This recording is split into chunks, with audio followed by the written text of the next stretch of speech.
भरघोड़े की जो बात चली उसके आधार पर जिस प्रकार दीक्षार्थी सब उछालते हैं, तो अक्षत भी होते हैं, कभी वस्तुएं भी होती है, पैसे भी होते हैं, तो ये रोड पे उछालना लोग जो देखते हैं, जैन नहीं, मैं तो अदर कास्ट जो देखते हैं या कोई भी जनरल, तो दृश्य देखकर ही कहीं ना कहीं अलग लगता है, वो कितना उचित है?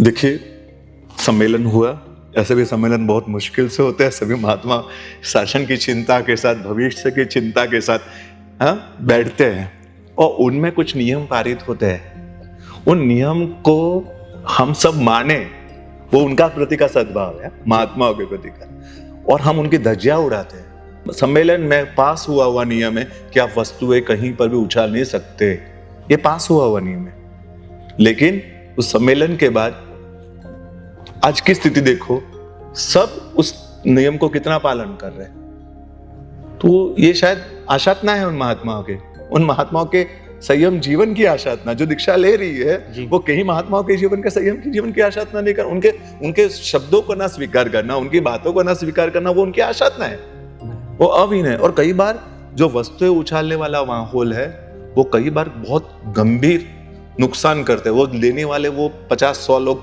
25-50 लोग वही होते हैं जी, जो गरीब, जो उस तरह से, और वो बस बैग भरना है उनको, तो एक चीज, तो वो कई बार टायर वो जो वरघोड़ा का जो होता है जिस पर बैठे हो, हाँ, उसके रथ के नीचे आना, तकलीफ हो जाना, ऐसे कई चीजें होती है। और एक दूसरे से तो वो झगड़ा करते हैं। वो माहौल देखकर लगता है ये कितना उचित है। अक्षत का उसमें महासम्मेलन में छूट दिए, कहाँ पर, जब शुरुआत का वो मंगलिक था, उसको भी उतना है। आपने उसको ये वस्तुओं वाला जो कर दिया है और उसको न मानना, वो शायद उन महासम्मेलन कर महात्माओं की आशातना नहीं है। तो उसके सामने फिर सोल्यूशन कैसे? जैनों को तो अभी भी कहीं पे बैठा हुआ नहीं ऐसा होता है। हाँ। अजैनों के लिए किस प्रकार उसको करना?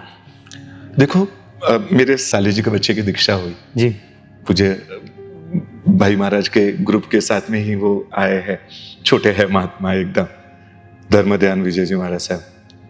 तो वो महात्मा के, ये जो आपने जो अजैन का प्रश्न पूछा कि वर्षीधर उन्होंने किस तरह की एक उत्तम परंपरा पालन की।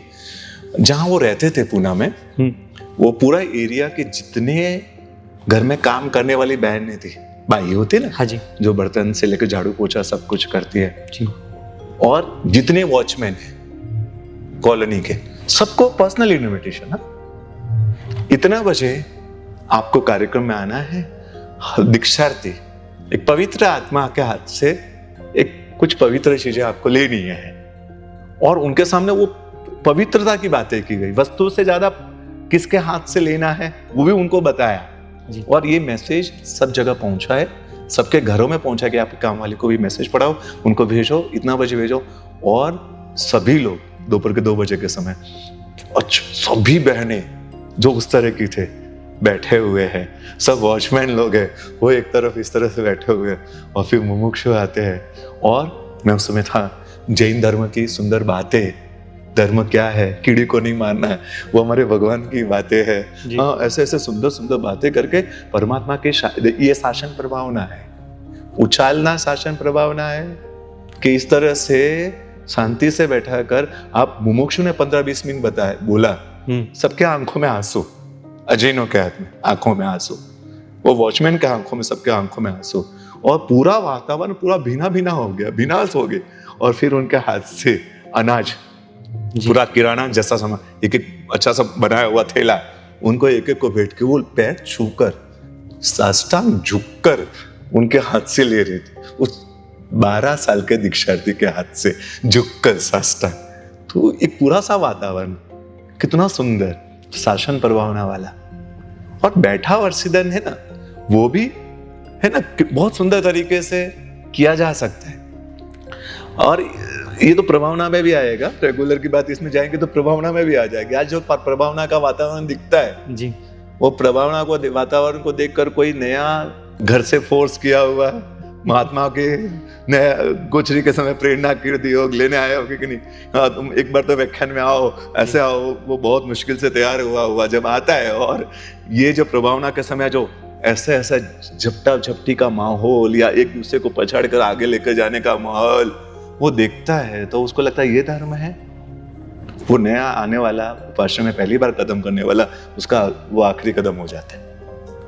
तो ये चीजें वर्षीदान के समय भी स्थिति देखकर कहीं अच्छा इन्हें को भी हो सकती है कि ये ऐसा धर्म है इनका पूरा, तो उसकी जगह वर्षीदान भी जैनों को भी देना है। ये शांति से बैठा कर लास्ट का 15 मिनट, आपको लगता है कि नहीं हमें 15 मिनट में संगीत चलाए, आंखें बंद करने को बोले, और जरूर मुमुक्षु सब वस्तुओं को साथ में हाथ दे दे, हाँ बराबर, और उसी के घर वाले 10 जने भाई, 10 जने बहने वो तैयार हो और एक एक वस्तु के सबके पास जाकर रख दे, और 10 मिनट वो आंखें खोले, उनके पास वर्षीदान का सामान पहुंच चुका। एक ये तरीका हो सकता है जी।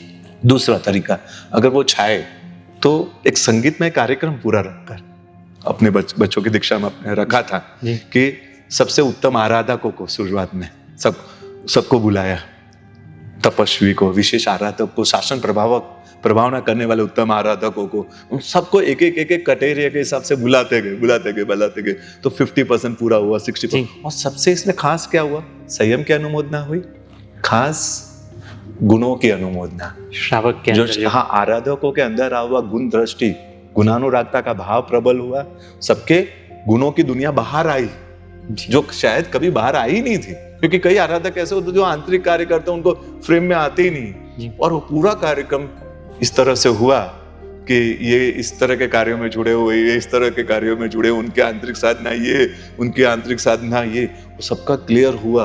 और जब वो बाहर आया विशेष, तो सबके देखो ये कितना अच्छा सिस्टम, एक कार्यक्रम हो गया, वर्षीदान भी हो गया, और हाँ शासन प्रभावना तो यहाँ पर भी और वहां विशेष हुई अजीनों के बीच में। तो मुझे लगता है इसको इस तरह से वर्षीदान की ये जो दुनिया है उसको ऐसे सजाना चाहिए, ऐसा बनाना चाहिए।